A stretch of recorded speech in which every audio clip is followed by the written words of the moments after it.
When I was in the fourth grade, I saw a movie called Taxi Driver. Written by Paul Schrader and directed by Martin Scorsese, it tells the story of a dangerously lonely man in the search of a purpose for living. Even as a kid, I could recognize its themes of bleakness and depression.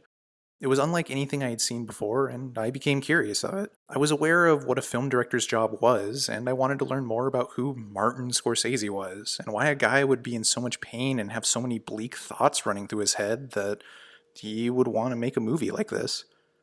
It didn't take long before I stumbled upon a famous Hollywood legend about how the head of Columbia Pictures, Taxi Driver Studio, was going to alter the ending of the movie. The film ends in a brutal, violent, and bloody shooting, but was clearly intentionally hard to watch as it was the culmination of the film's themes.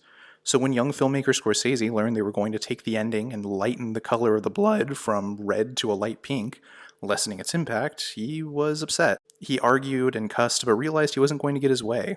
They were the producers, and he worked for them. Director Steven Spielberg even remembers Scorsese himself telling him, "The head of Columbia is who I'm after. He's the one I'm angry at. I'm going to take a gun, and I'm going to shoot him."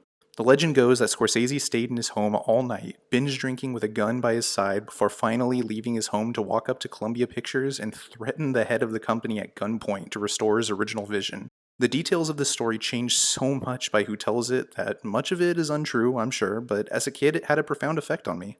The thought of an artist caring so much about his work after pouring so much of his heart into it that he was willing to throw his entire life away over protecting the original vision of his art, it stuck with me, and still does to this day. Ever since then, film was art to me. I taught myself the craft over my life and developed a love for the feel of cinema. Sure, a good story helps in a movie, but it's never what I look for first. Hell, films didn't become a vessel to tell stories until years after the medium was created. It was always about portraying a feeling or an emotion that you, the viewer, perceive through the eyes of your own life and background. It's transcendent. My name is Loto Malik, and I am the first filmmaker and cinema-focused VTuber. Thank you so much for all the support I've received from all you wonderful people, and I can't wait to get to know and collab with each and every one of you. I love you all just as much as I love the beauty that you can put on the silver screen. Thank you.